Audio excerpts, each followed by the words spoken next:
raising some funds for the Immortality Bus, which is going to be crossing America and lecturing on immortality research. Here he is, Zoltan Isvan. Thank you so much, everybody. And thanks for coming today. I'm very happy with the size of this crowd. This is awesome. So many of you have maybe heard in the last week, if you're kind of following some of the Facebook groups and social media stuff, but earlier this week I launched an Indigo campaign as part of my broader presidential campaign strategy for my bus tour, and lo and behold, it was a 40-foot coffin, which you're looking at here. So my 15-minute speech today, and then I'll have a Q&A afterwards, is going to be about this, as it's literally just come out in the last few days. But I think one of the very first questions I got from a lot of people in the community, because it was kept entirely secretive for about a couple months. I had been working with a number of television channels and embedded journalists who are going to be coming on the bus, and just frankly, it's pretty involved to arrange a national tour. So we've been working on this quite secretively for about 3 months. But a lot of people are asking, why a coffin? Well, the real reason is that for me as a transhumanist and as the founder of the Transhumanist Party and its presidential candidate, my number one goal is trying to overcome death. That's just simply my goal. It's not the overarching goal of transhumanism, but it is probably the most significant number one goal of transhumanism. And I needed a bus that could remind people, that could remind participants, that could remind supporters of some type of symbol that is so kind of stark and provocative in its meaning and its imagery, that would just simply leave an impression. And of course, it was also very helpful for getting media interested in a small third party, which is what the Transhumanist Party is. But before I talk a little bit more about the bus, which I'll get into later, I'll just tell you a little bit about myself. About, I suppose 10 months ago, I founded the Transhumanist Party, which has now grown to about 26 national parties all around the world under the larger umbrella group, which is Transhumanist Party Global.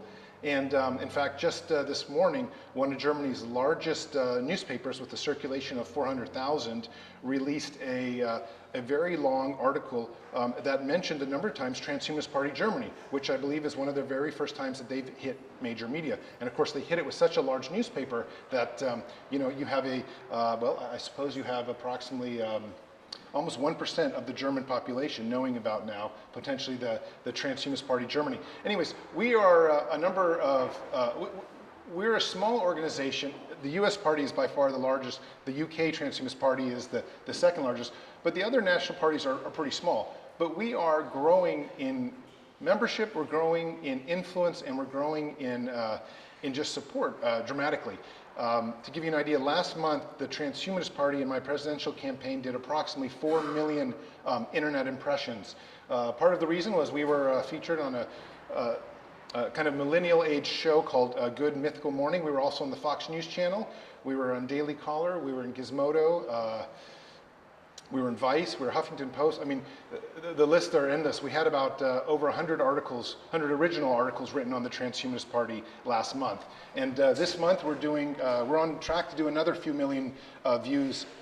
So I can tell you that from a media point of view, we're doing probably as good as the Green or Libertarian Party, even though we don't have nearly the amount of actual support. That said, my presidential campaign has been making a lot of commotion, frankly. We've had some huge people covering it, Popular Science. A lot of it's about living forever. A lot of it's about, you know, the controversy involved of whether we should be merging with machines. The Financial Times recently did a large feature piece, and it was just about, you know, are people ready for this type of change in what the human being is like? Well, whether they're ready or not is a great question, of course, but the Transhumanist Party and my own campaign are here to say we are ready, and we're here to take it to the road, and we're here to make a difference, and we're here to influence people so that eventually we'll get some of the other leading politicians who will likely be elected into office, because there's very little chance that, of course, I could be elected into office, but we're going to get them, the leading politicians, to start thinking transhumanist-oriented ideas so that hopefully they will implement a policy that involves transhumanism in the national agenda. Which brings me to the Immortality Bus. I had been looking for a way to take a national bus tour as part of my US campaign, and make it so that it could get national attention. It's something that could be reported on all the time. It's something where film crews would come out and see it. It's something where journalists would want to be embedded with it.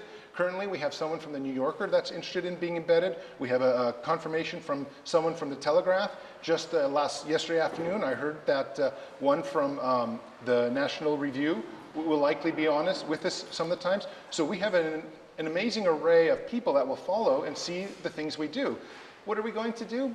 Well, the idea with the Immortality bus, which is its going name, some people are a little bit upset that we chose the word immortality because it is a little bit of a funny word. It's not that transhumanists are trying to become immortal. It's more that they just want indefinite lifespans and control over death.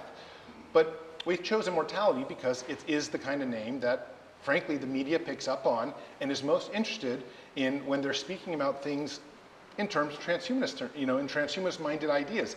Simply speaking, when media covers transhumanism, they often use the word immortality, which was one of the reasons why we chose that name. We plan to start a national tour.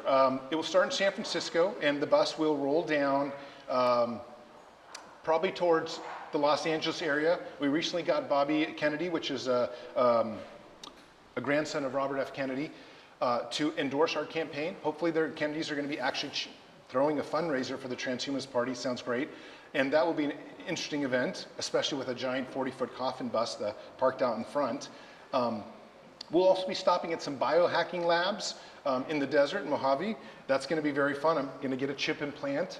And then from that point on, we're going to head on down to we're going to head through Texas, and we're going to probably do some protesting of mega churches. I'm an atheist, and I'm actually apparently the very first atheist presidential candidate with any kind of visibility that is running. And so we plan to spread to some extent a message of a real separation of church and state. If you don't know, the United States Congress, 535 members, the president, and all 7 members of the Supreme Court are religious. So passing laws that talk about immortality in the United States are virtually impossible because we face an uphill battle against a culture that is just simply not ready to think about humans having indefinite lifespans, especially if they believe in afterlives. If you believe in afterlife, you're not necessarily needing an immortal life. It's just not a part of the picture. Well, the Immortality Bus is here to change that, and as an atheist for my presidential campaign, I aim to promote that strongly.